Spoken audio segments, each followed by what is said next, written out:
Welcome to The Know. I'm Brian. I'm Ben. Ben, it's no surprise Battlefield 5 could be in big trouble, but it sounds like EA might have a backup plan to rescue the game if its launch turns out to be a flop, which it's kind of looking like it might be. Yeah, we've been hearing for several days that pre-orders aren't looking so good for EA, and now word is that EA has some contingency plans if the game tanks with consumers, and one of those plans might involve Battlefield 5's Battle Royale mode.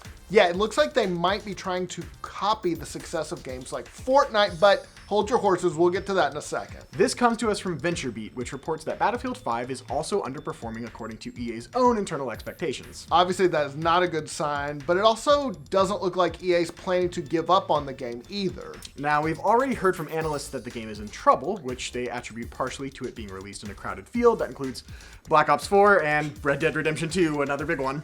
Maybe they should have held off. Yeah, maybe. On Monday, analyst Doug Kreutz of Cowen and Company wrote to investors that the game is looking to be a serious disappointment. It's lagging behind Black Ops 4 and Red Dead Redemption 2 when it comes to pre-orders. He even said that it's lagging behind Black Ops 4 by like 85%, so like a lot.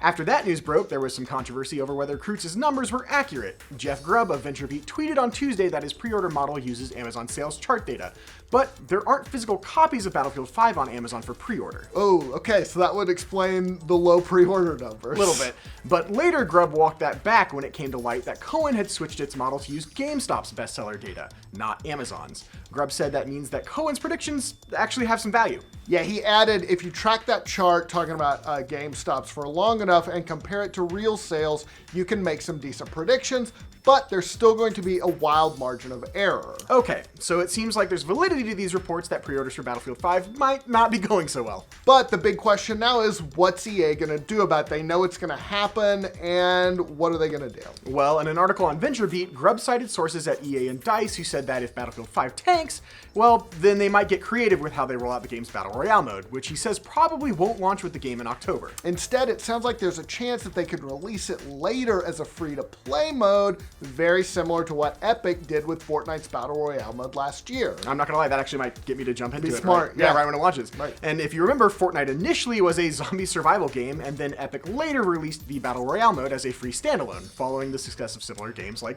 PUBG. That turned out to be a brilliant move because lots of people got to sample it for free. It took off. Fortnite's Battle Royale mode became ridiculously popular, as we all know. Epic went on to make bazillions of dollars with it and spawn a number of other Battle Royale. I don't want to say imitators because Fortnite wasn't first either. Yeah, but it took off. Yep. So that's one possibility for EA if gamers reject Battlefield 5.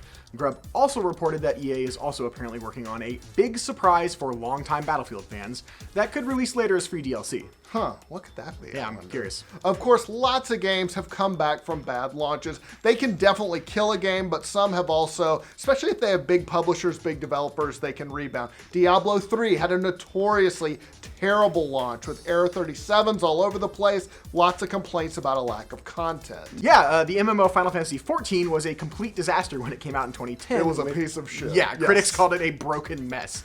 The response was so bad that Square Enix took down the original game and came back a few later with A Realm Reborn that managed to salvage things. It was much better. Destiny 1 and 2 both had serious issues with a lack of launch content. And most recently, No Man's Sky. It returned to the most played charts this year after its next update finally provided true multiplayer, a bunch of other features. They've been updating it for years now. Yeah, and that game was like legendary yeah. for its bad launch in 2016 when the hype just kind of got out of control and the game quickly lost a lot of its player base. As for Battlefield 5 though, it feels like there have been a number of blunders with the way EA rolled out this game.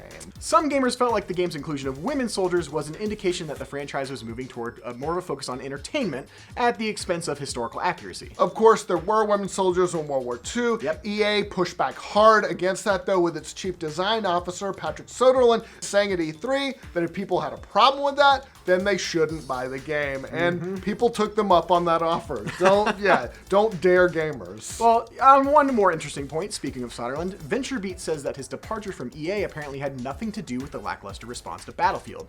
He'd apparently been looking to lead the publisher for a while now after working, well, for decades with DICE and later EA. That sounds like bullshit. Yeah, a little bit. Don't you think that, all right, even if it's true, the timing does look a little weird. So, I don't know. Yeah, as far as Battlefield 5 goes, it seems like EA's strategy is to wait and see what the response is like. And if it's bad, give gamers a bunch of free DLC or modes to try out and entice them, to give it a shot. We reached out to EA. I emailed them personally. I'm like, what do you have to say about all this? We have not heard back, though. If we do hear back, maybe we'll do an update video later. Meanwhile, Battlefield is set to release on October 11th, and an open beta is scheduled for September 6th, so clock's ticking. Yeah. All right, what do you guys think about EA's plans to save Battlefield 5? Could it work, or is there no chance you'll get it at this point? Let us know in the comments. And for all your Battlefield 5 news, be sure to like this video, and if you're new around here, subscribe to the know. Any more flubs you guys want to throw in there? No? Okay, good? Okay. I'm all worded out for the day. I'm done. Battlefield 5's... Yeah, the MMO Final Fantasy 15 was a complete... 14. Yeah, the MMO Final Fantasy 15 was a complete disaster when it came out. God damn it!